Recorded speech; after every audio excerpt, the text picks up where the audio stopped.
Hello Oceanites! I am going to show you the before and after of how I rake the leaves in my garden. So as you can see, I have lost almost all the leaves in my tall maple, my other tall maple, and I still have a lot of the leaves in my honey locust, but they are far from falling because they fall late. So the honey locust leaves, you can see, are down on the ground like this, and I just leave them as fertilizer.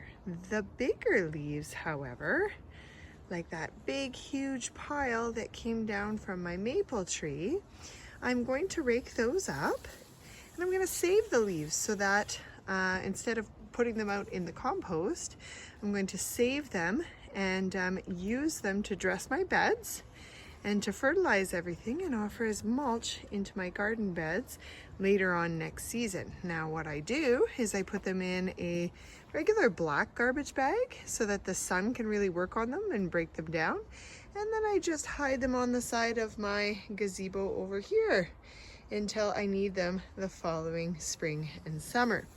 Now if you want to take a look at how I leave the leaves, what I'll do is I've already started raking up this area right here. So anything that is thick enough to develop a huge thatch that would actually kill the grass, I kind of rake up, but I don't go overboard. So as you can see right here, that's about all I do. The rest can easily break down and it's not going to affect anything. And then anywhere where the leaves have fallen into the beds, I literally leave the entire thing. So anything under trees, anything under inside the beds, I will leave. I will walk over to here to give you a little show. So here is another garden bed that I have. And right now, a whole bunch of leaves fell on it from the tree above. I will literally just leave them like that. And anything that is extra right here that won't go into a bed, I save them. That is some liquid gold. So I will rake this up into my plastic bags and keep it.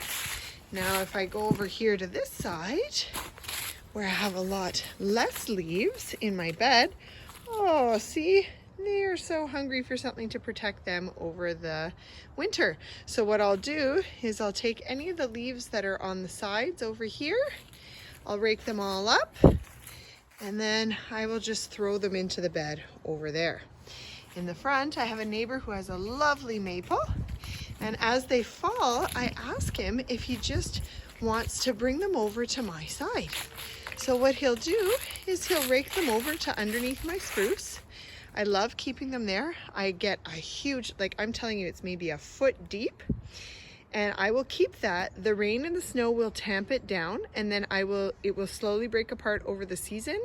And I can also use that as mulch, ready-made mulch, to put in my front beds. Now in the front, I'll show you. I have quite a few leaves that have blown over. Okay, and they're into the path. At this moment, I won't rake them up. I'll just leave them. And then if they get to the point where they get too thick, or I feel like they will be thatched, then I'll give it a good little rake, but not too much. It's okay to leave more leaves than we think. So here you go, you can see, leave more leaves.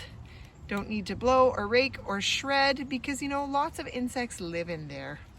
They overwinter in there. We need them.